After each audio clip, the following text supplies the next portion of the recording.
بسم الله الرحمن الرحیم.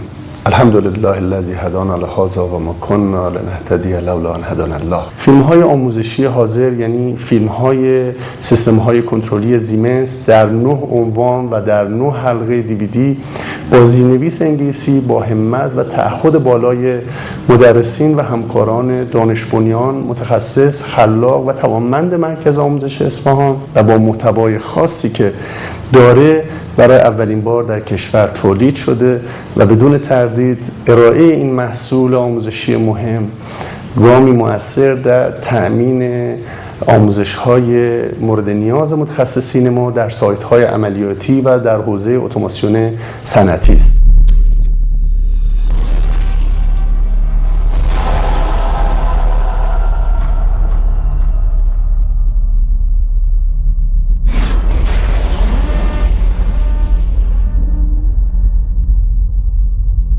فیلم‌های آموزشی تهیه شده از حیث مطالب آموزش‌های عملی و اسکیل بیس مورد نیاز متخصصین فیلد کنترل در حوزه سیستم‌های کنترل زیمنس جداً منحصر به فرد هستند.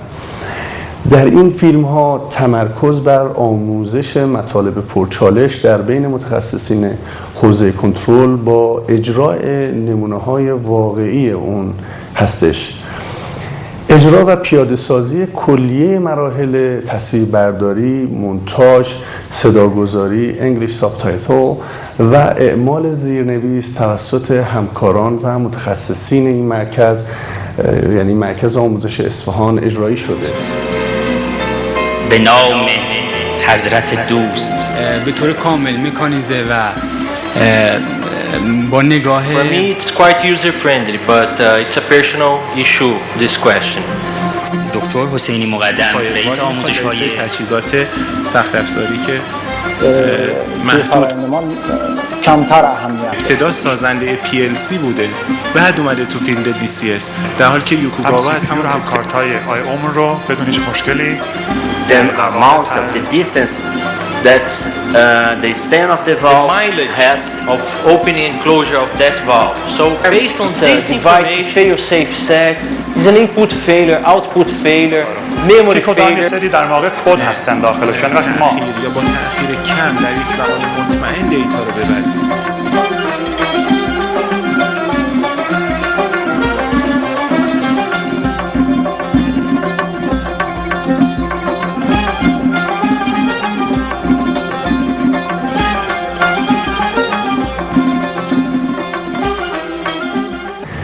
در عصر حاضر دانش و قدرت به هم گره خوردن و سرنوشت فرهنگ‌ها و تمدن‌ها و پایداری اونها به داشته‌های علمیشون و اجرایی کردن و جامعه عمل پوشانیدن به آن داشته‌ها بستگی داره.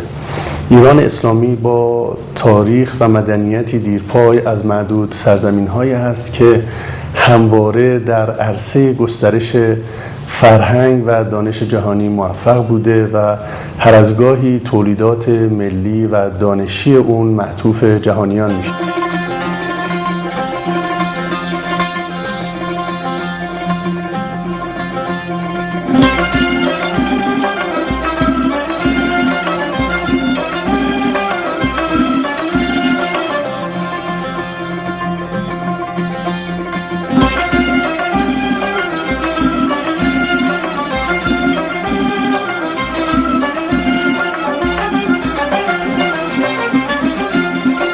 بدون تردید تحول در نظام اداری و مناسبات انسانی مهمترین رکن ایجاد تحول در نیروی انسانی و مارکت کپیتال ماست و اساسی ترین راه حصول اون هم آموزشه.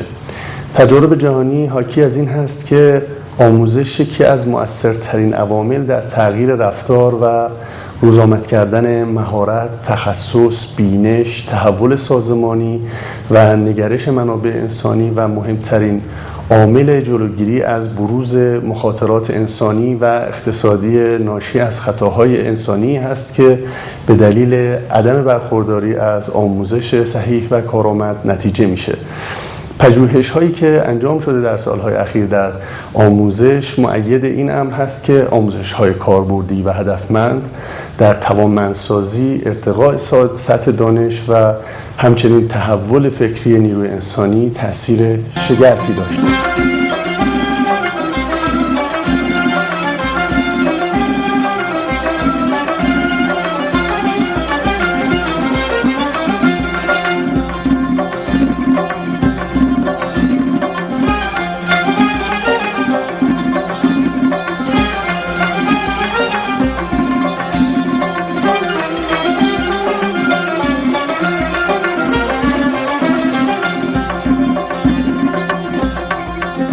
بخشی از توانمندسازی نیروی انسانی بحث آموزش اونهاست. کیفیت و توانمندی نیروی انسانی ضامن بقای هر سازمانیه و نیروی انسانی توانمند سازمان توانمند رو به وجود میاره و این همه مرهون آموزشه. حالا اگه یک سازمان بخواد در حوزه فعالیت و عرصه رقابت پیشرفت داشته باشه، باید از یک سری نیروهای خلاق، متخصص و با انگیزه بهره مند بشه. آموزش در بخش اتوماسیون صنعتی از اهمیت ویژه‌ای برخورداره. همینطور که اطلاع دارید، اتوماسیون صنعتی کنترل پلنت‌های عملیاتی ما رو در اختیار داره و اگه خدای نکرده این کنترل از دست بره، خسارات مالی یا جانی در بر خواهد داشت.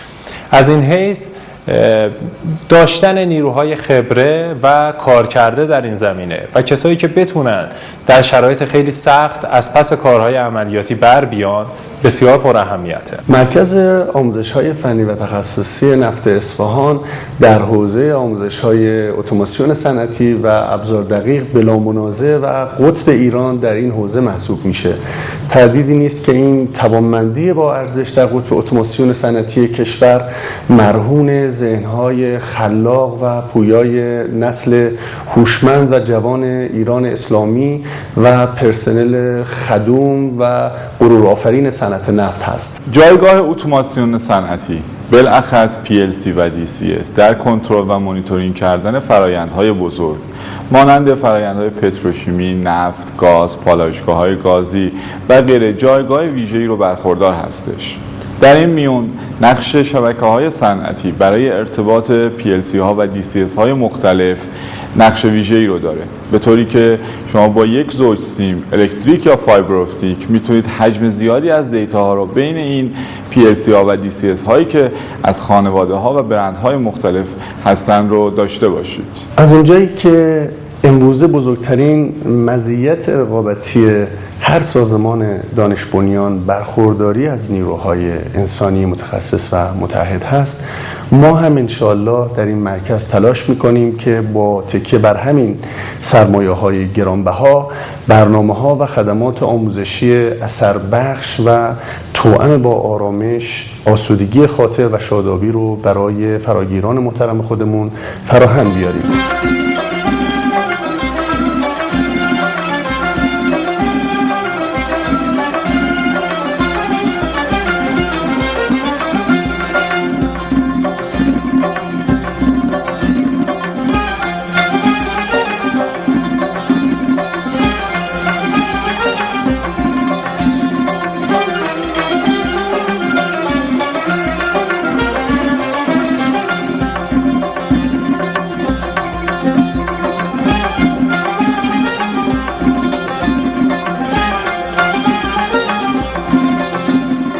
برای حصول به این نتیجه آموزش مدرسین این مرکز با دوره‌های آموزشی ترین ترینر مورد تاکید و توجه ویژه ما قرار داره تا از این طریق امکان ارائه دوره‌های آموزشی روزآمد و مؤثر رو با بهترین کیفیت و در بهترین شکل ممکن اون برای فراگیران محترممون فراهم بکنیم. از آموزش نفت اصفهان با مطالعه‌ای که روی صنایع بزرگ نفت، گاز، پتروشیمی، چه اونهایی که در حال اجرا هستن چه اینهایی که در حال کار هستن انجام داده و تونسته سیمولاتورها و آزمایشگاه‌هایی رو که دقیقاً مطابق با همون استانداردهای اون صنایع هستن ایجاد بکنه و کارآموزان و نفراتی که میخوان آموزش ببینن میتونن در یک محیط آرام و کاملا ایمن و بدون هیچ نوع دغدغه‌ای که در محیط‌های آنلاین کار میکنن میتونن اون تست ها و اون مواردی که مورد نیاز هست رو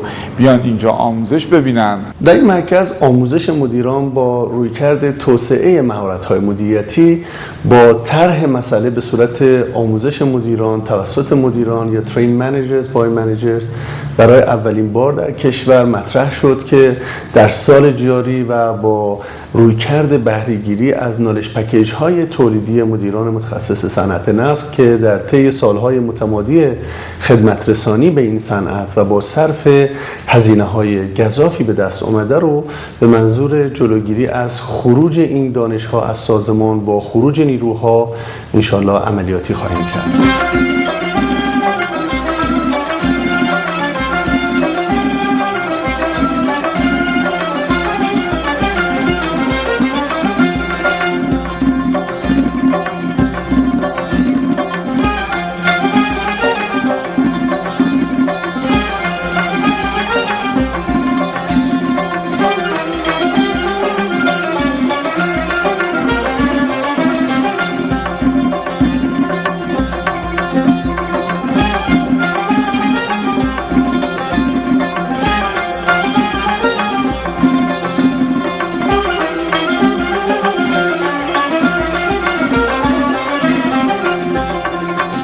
مدرسین و متخصصین فریخته این مرکز با بضاعت علمی و عملی در خور تحسین نقش ارزنده رو در ارائه آموزش‌های کاربردی، فنی و تخصصی روز آمد و اسکیل بیست که مورد نیاز سایت‌های عملیاتی و ادارات ستادی صنعت نفت هستند بر عهده دارند و نقش انکارناپذیر این مرکز به عنوان قطب ابزار دقیق و اتوماسیون صنعتی در آموزش نیروی انسانی متخصص مورد نیاز صنعت نفت و پیشبینی نیازهای آتی صنعت در حوزه ابزار دقیق و اتوماسیون صنعتی که دارای نرخ رشد و تغییرات سریع در حوزه تکنولوژیکی خودشون هستند بر هیچ کسی پوشیده نیست.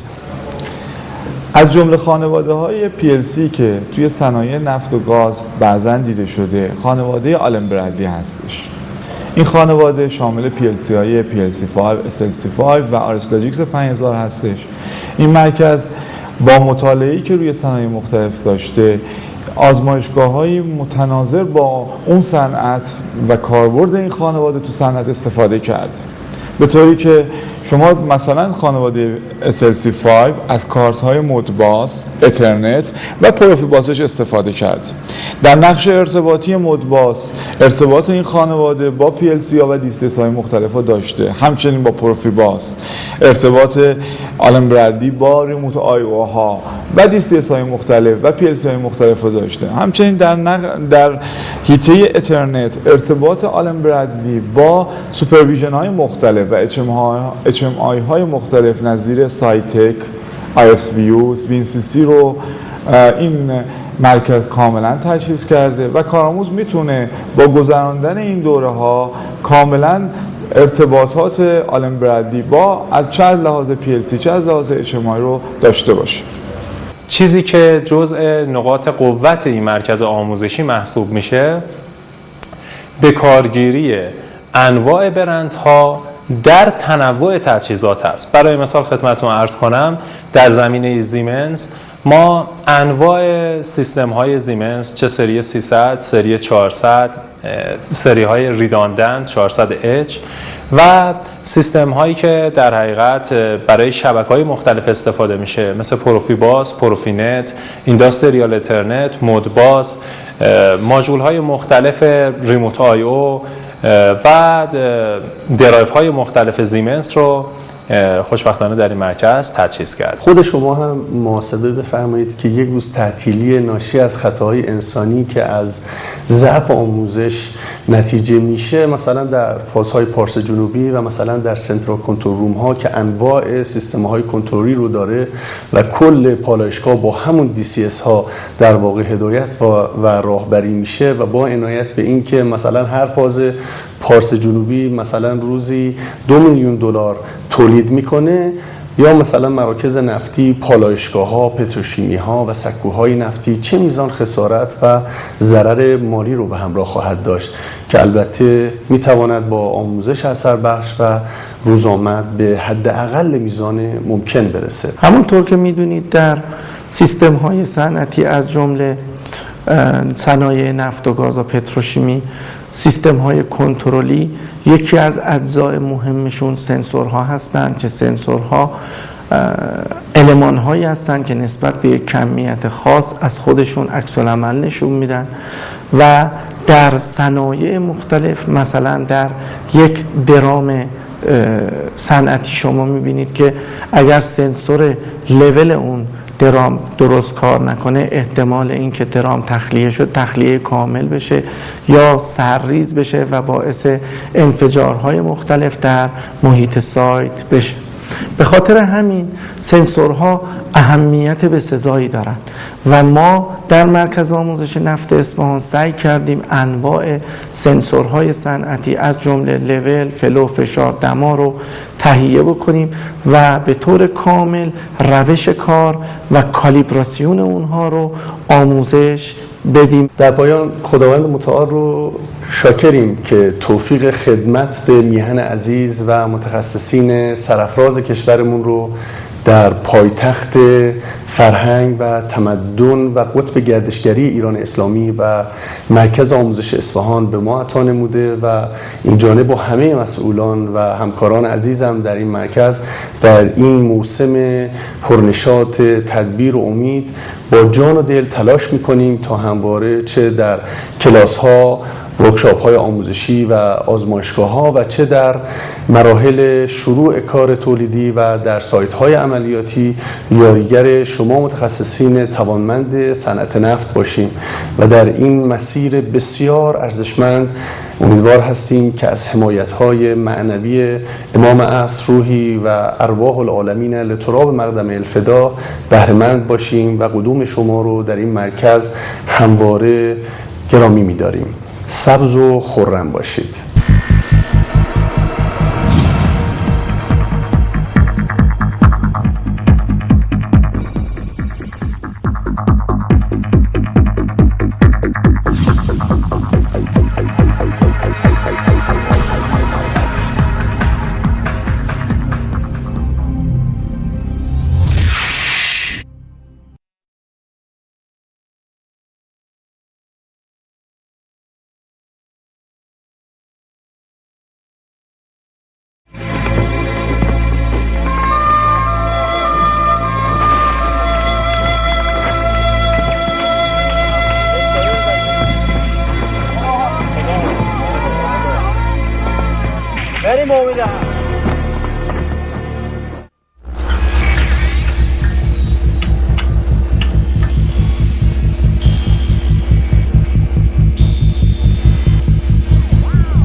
به نام خدا.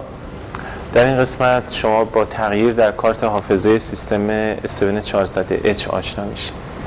منظور از تغییر در کارت حافظه اینه که یه سیستمی اگر فاقد کارت حافظه باشه ما بهش کارت حافظه اضافه بکنیم، یا اگر سیستم دارای کارت حافظه است کارت حافظه‌اش رو تغییر بدیم، ارتقا بدیم. ممکنه مثلا حافظه 1 مگ داره، کافی نیست، باید 2 مگش کنیم. اما مهم اینه که این کار در حین کار سیستمه، یعنی پلنت ما در حال اپریشنه، میخوایم توقفی ایجاد نشه و همینطور که سیستم کار میکنه ما ارتقای حافظه رو داشته باشیم.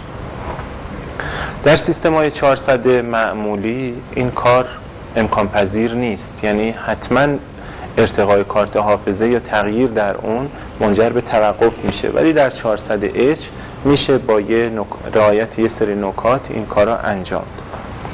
خب اول با کارت حافظه آشنا بشیم. ما در سیستم 400 و 400H دو نوع کارت حافظه میتونیم به کار ببریم، یکی کارت حافظه رم و یکی کارت حافظه فلش.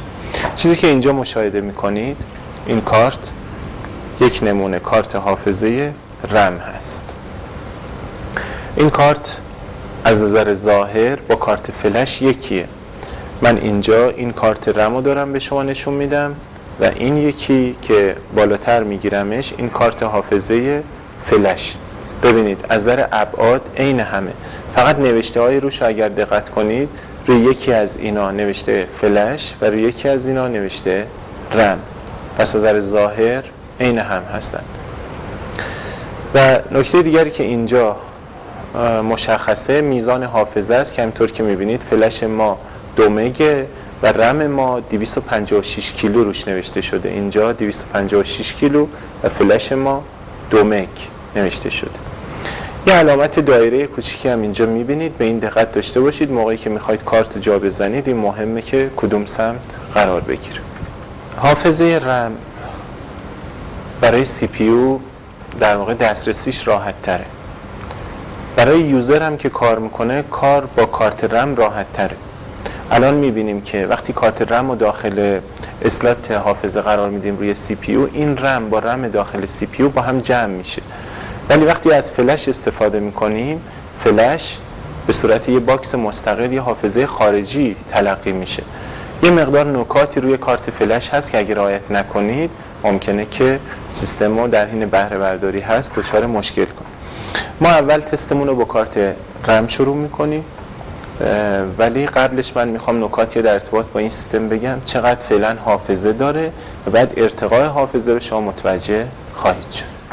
در حال حاضر این سیستم ریداندانت ما فاقد کارت حافظه است. این اسلاتی که اینجا میبینین این اسلات خالیه.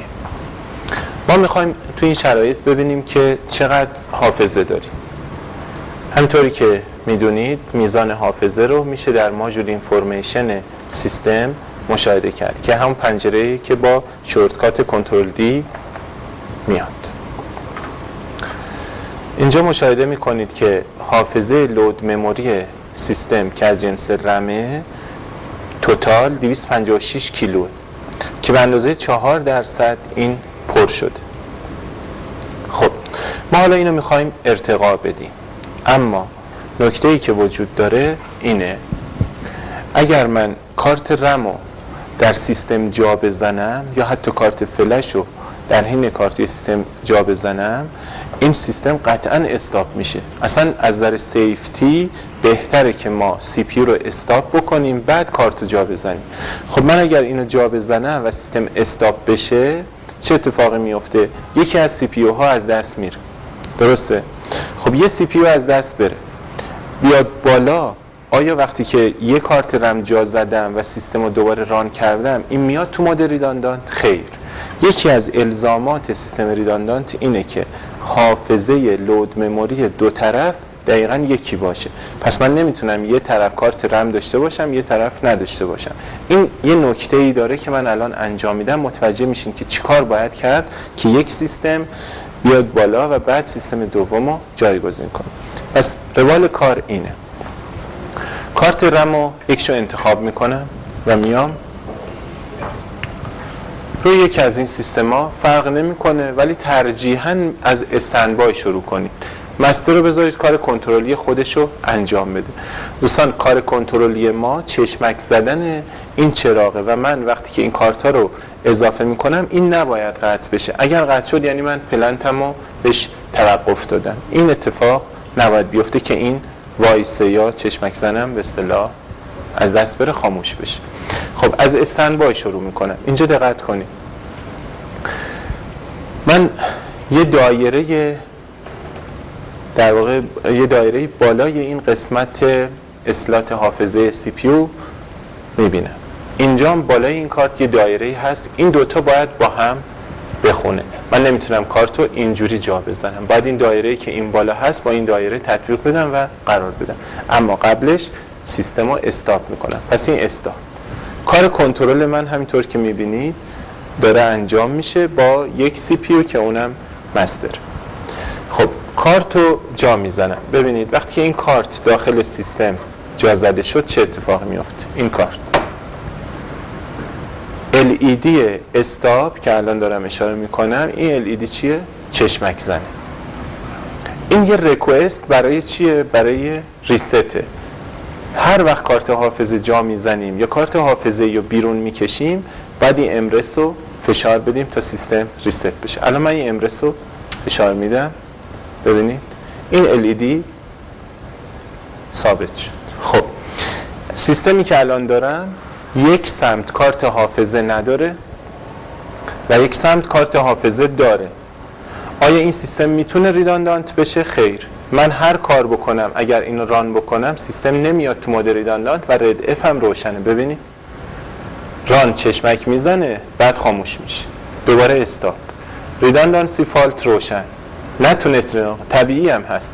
کی ریداندانت میشه؟ وقتی که دوتا حافظه عین هم جا زده میشه. خب اگر این نیاد بالا قطعا من نمیتونم اینورم یه کارت اضافه کنم، چون اگه اینور کارت اضافه کردم اینم استاپ میدم، کل فرایند من دچار توقف میشه. پس چه راهی وجود داره؟ من اول باید کاری بکنم که کار کنترل از سمت چپیه گرفته بشه داده بشه به سمت راستیه که استندبایه، بعد جای سیستما رو دوباره عوض کنم اگر خواستم. پس ببینید کاری که باید بکنم اینه که این سیستم که سمت چپ مستره این بشه استندبای و این یکی که سمت راسته و کارت حافظه داره بشه چی؟ بشه مستر. جا به جاش بکنم. الان این کار توسط نرم افزار انجام میشه و من انجام میدم. ببین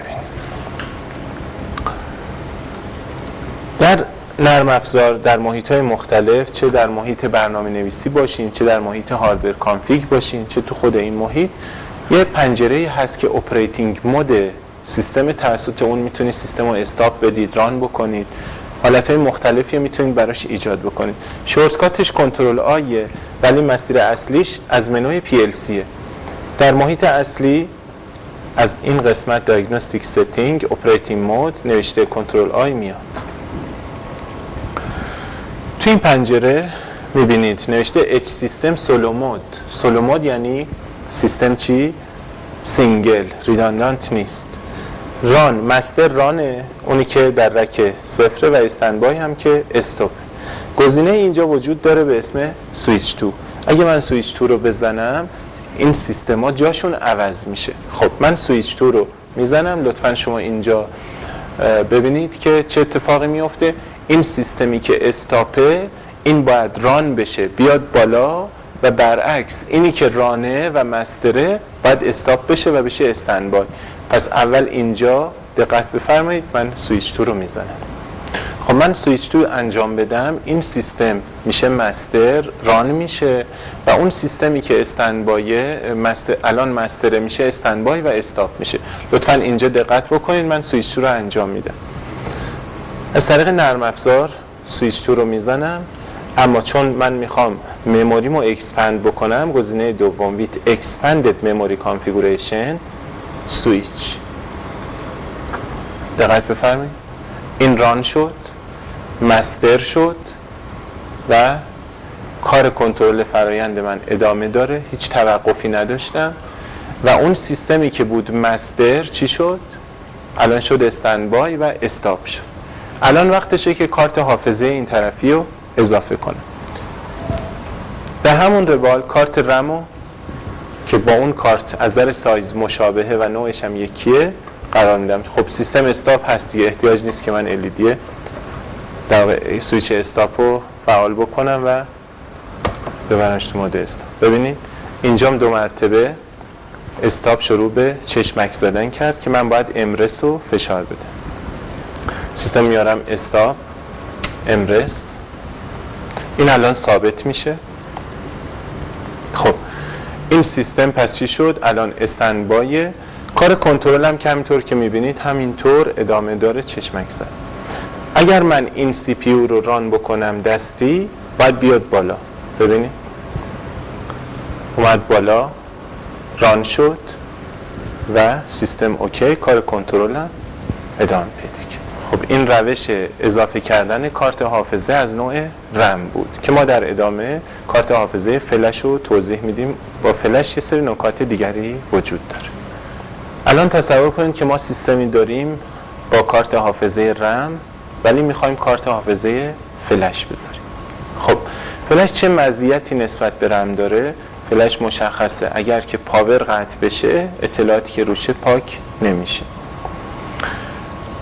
رم مزیتش اینه که شما درسته برای ماندگاری روی رم این اگر باتری وجود نداشته باشه اطلاعات از بین میره، ولی کانفیگش خیلی ساده است، راحت میتونید به همین شکلی که ما انجام دادیم جابجاش بکنید و حافظتون رو افزایش بدید.